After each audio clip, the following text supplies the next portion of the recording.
Hello student. आज का जो टॉपिक है वो है म्यूटेशन, जिसे हम उत्परिवर्तन भी कहते हैं।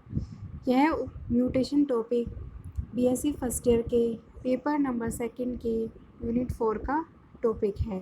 तो चलिए स्टार्ट करते हैं mutation topic. Sudden heritable changes in genetic material और character of an organism is known as mutation. यानी कि किसी भी ऑर्गेनिज्म में या किसी भी प्राणी के अंदर अचानक से जेनेटिक मटेरियल में कोई चेंजेस आ जाता है तो उस प्रक्रिया को हम बोलते हैं म्यूटेशन, यानी कि उत्परिवर्तन। Individual showing these changes are known as mutants. ऐसे इंडिविजुअल या ऐसे प्राणी जिनके अंदर यह उत्परिवर्तन दर्शाया जाता है, उन प्राणियों को हम म्यूटेंट्स कहते हैं। An individual showing an altered phenotype due to mutation are known as variant.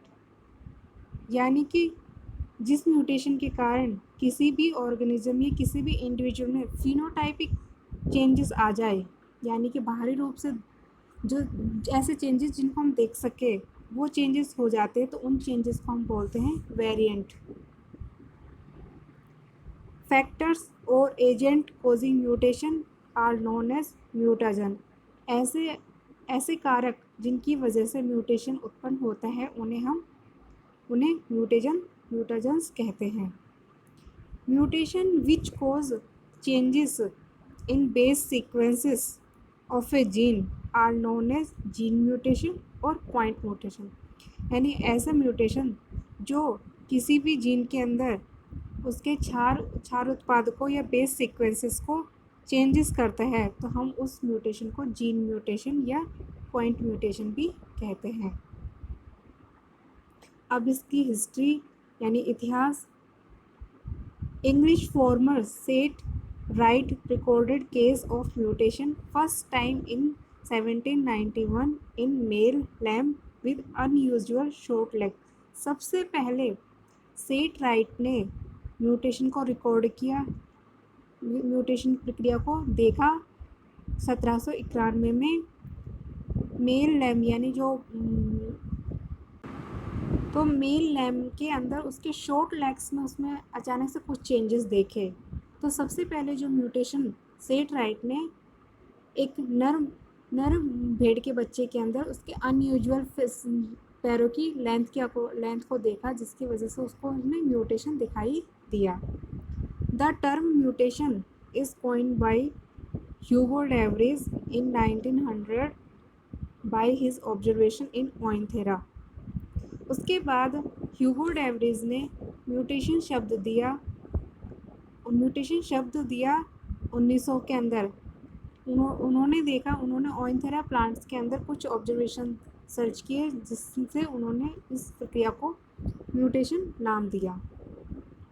Systematic study of mutation was started in 1910 when Morgan genetically analyzed white eye mutant of Drosophila.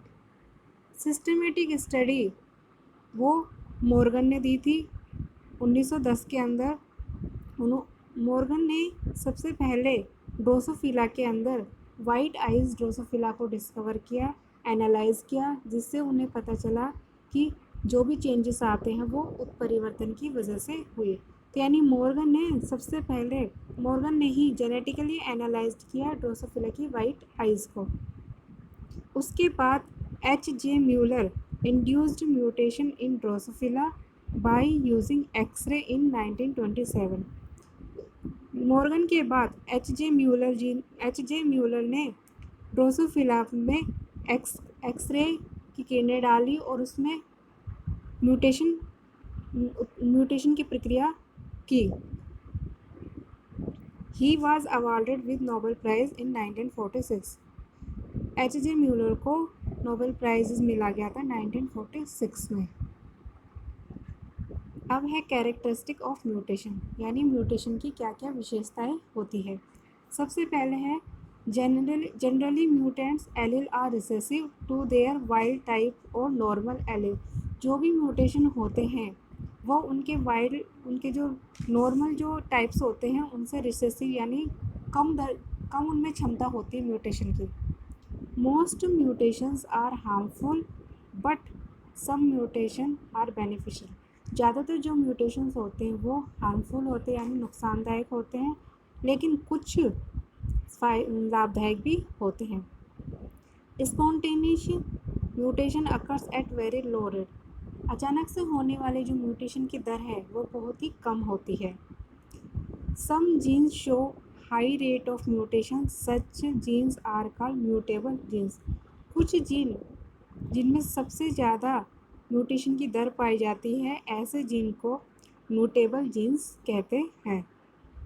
Highly mutable sites within a gene are known as hot spot. ऐसे gene जहाँ पर कुछ special sites होती है, कुछ sites होती है, जगह होती है जहाँ पे सबसे ज़्यादा म्यूटेशन होता है, तो उन साइट्स को हॉट स्पॉट्स कहते हैं।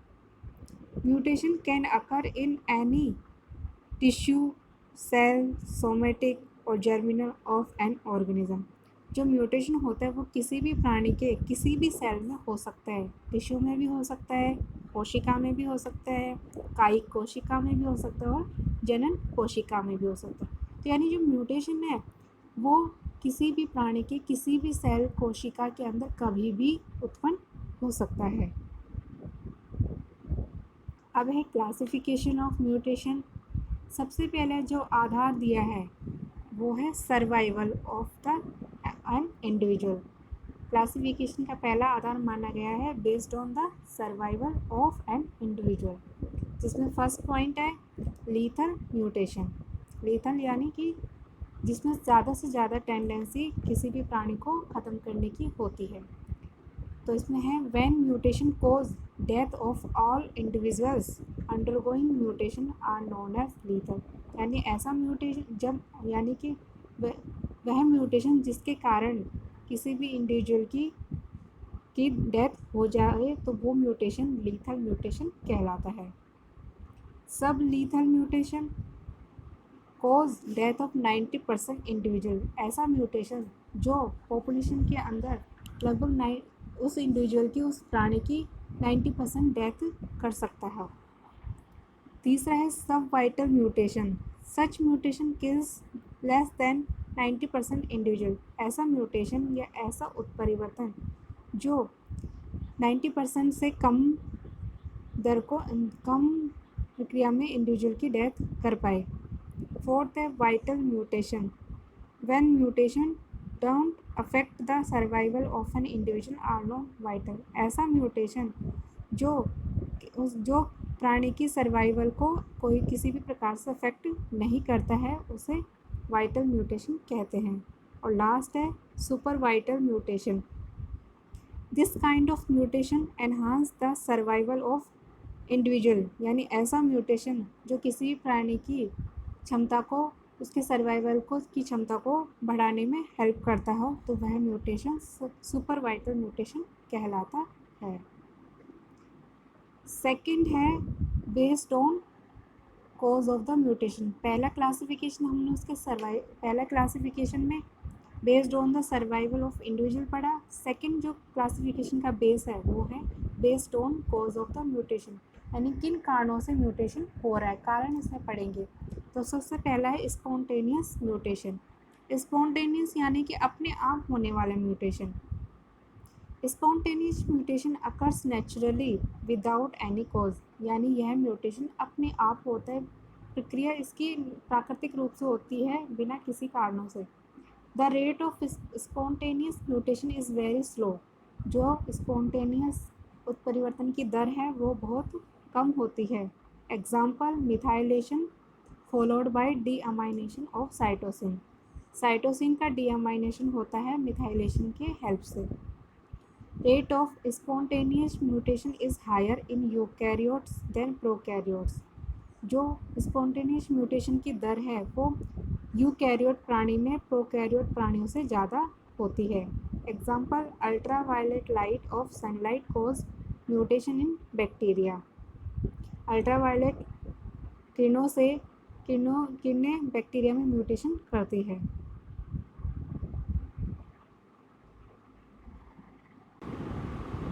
सेकंड है इंड्यूस्ड म्यूटेशन, यानी ऐसा म्यूटेशन जो इंड्यूस्ड किया जाए। Mutations produce due to treatment with either a chemical और physical agent are called induced mutation. ऐसा म्यूटेशन वह म्यूटेशन जो किसी केमिकल यानी रासायनिक या भौतिक कारकों द्वारा किया जाए तो ऐसा म्यूटेशन इंड्यूस्ड म्यूटेशन कहलाता है। The agent capable of inducing such mutation are known as mutagen. ऐसे कारक या ऐसे एजेंट जो म्यूटेशन उत्पन्न कर सकते हैं उन्हें म्यूटाजेंस कहते हैं। Use of induced mutation for crop improvement programme is known as mutation breeding. Induced mutation का ज़्यादातर उपयोग क्रॉप यानी फसलों के इम्प्रूवमेंट, अच्छी फसलों के उत्पादन में किया जाता है, क्रॉप इम्प्रूवमेंट प्रोग्राम में किया जाता है। एग्जाम्पल एक्सरे कोजिंग म्यूटेशन कीरल्स वाले जो प्लांट्स होते हैं, अनाज वाले जो प्लांट्स होते हैं, उनमें म्यूटेशन एक्सरे की हेल्प से किया जाता है। तीसरा क्लासिफिकेशन का आधार है based on tissue of origin, कि किस इंडिविजुअल के कौन से टिश्यू में जो म्यूटेशन हो रहा है उसके आधार पर। तो पहला है सोमेटिक म्यूटेशन, यानी कायिक। सोमेटिक का मतलब कायिक। A mutation occurring in somatic cells is called somatic mutation. अगर कोई म्यूटेशन सोमेटिक सेल्स में हो रहा है, कायिक सेल्स में हो रहा है, तो उस म्यूटेशन को सोमेटिक म्यूटेशन कहते हैं। In asexually reproducing species somatic mutation transmits from one progeny to the next progeny. जो भी एसेक्सुअली रिप्रोड्यूसिंग स्पीशीज होते हैं, यानी कि ऐसे एसेक्सुअली जो भी स्पीशीज होते हैं वो सोमेटिक म्यूटेशन को एक प्रोजेनी से दूसरी प्रोजेनी में ट्रांसफ़र कर सकते हैं। सेकेंड है जर्मिनल म्यूटेशन, यानी कि जनन कोशिकाओं में होने वाला mutation. When mutation occurs in gamete cells or reproductive cells are known as germinal mutation। जब म्यूटेशन जनन कोशिकाओं या रिप्रोडक्टिव सेल्स में होता है तो उसे जर्मिनल म्यूटेशन कहते हैं। In sexually reproductive species only germinal mutation are transmitted to the next generation. Germinal mutation में सेक्सुअली रिप्रोडक्टिव स्पीशीज होते हैं वो केवल जर्मिनल म्यूटेशन को ही एक जनरेशन से दूसरे जनरेशन में ट्रांसफ़र करते हैं। अगला क्लासिफिकेशन है म्यूटेशन का based on direction of mutation, यानी कि जो म्यूटेशन है वो किस डायरेक्शन में, किस दिशा में हो रहा है। तो पहला है फॉरवर्ड म्यूटेशन, यानी आगे की तरफ बढ़ने वाला। When mutation occurs from the normal allele to mutant allele are known as forward mutation. यानी कि जो म्यूटेशन है वो अगर जब म्यूटेशन किसी भी एलील जो कि नॉर्मल है उसमें हो रहा है और उसमें म्यूटेशन एलील के अंदर शो कर रहा है तो उसे हम फॉरवर्ड म्यूटेशन, यानी कि सीधी गति में म्यूटेशन हो रहा है। सेकेंड है reverse mutation. When mutation occurs in reverse direction, opposite direction में, that is in from mutant allele to normal allele type, known as reverse mutation. जब म्यूटेशन किसी म्यूटेंट एलील से चेंज होता हुआ नॉर्मल एलील में पहुंचता है तो उस म्यूटेशन को हम रिवर्स म्यूटेशन कहते हैं। चौथा अगला आधार है टाइप्स ऑफ ट्रेट अफेक्टेड, यानी कि कौन सा म्यूटेशन से कौन सा ट्रेट अफेक्टेड होता है उसके बेसिस पर दो प्रकार है। पहला है विजिबल म्यूटेशन, यानी कि दिखाई देने वाला mutation. Those mutation which affects an phenotype character and can be detected by normal observation are known as visible mutation। वह म्यूटेशन जो phenotype कैरेक्टर को अफेक्ट करता है, जो यानी कि जो बाहरी रूप से दिखाई देने वाले कैरेक्टर से विशेषताएं हैं उनको अफेक्ट करता है, प्रभावित करता है, और ये जो चेंजेस आते हैं म्यूटेशन से वो नॉर्मल हम उसको विजिबली ऑब्जर्वर कर सके, यानी उनको देख सके, तो ऐसे म्यूटेशन विजिबल म्यूटेशन कहलाते हैं। Second, biochemical mutation. बायोकेमिकल यानी कि जो भी रसायन होते हैं उनमें जो म्यूटेशन आता है वो बायोकेमिकल म्यूटेशन कहलाते हैं। The mutation which affect the production of biochemicals and which does not show any phenotype character are known as biochemical mutation। यानी कि ऐसा म्यूटेशन जो रासायनिक प्रोडक्शन में रासायनिक प्रक्रियाओं में चेंजेस करता है और वो फिनोटिपिकली यानी बाहरी रूप से हम उनको ऑब्जर्व नहीं कर सकते, देख नहीं सकते, तो ऐसे म्यूटेशन बायोकेमिकल म्यूटेशन कहलाते हैं। तो ये आज हमने इस म्यूटेशन टॉपिक में क्लासिफिकेशन पढ़ा कि किस किस आधार पर कितने प्रकार के म्यूटेशन पाए जाते हैं। नेक्स्ट लेक्चर में हम म्यूटेशन के टाइप्स पढ़ेंगे कि कौन कौन से टाइप्स में म्यूटेशन होता है और म्यूटेशन के किस प्रकार का म्यूटेशन के टाइप्स पाए जाते हैं। तो ठीक है, थैंक यू।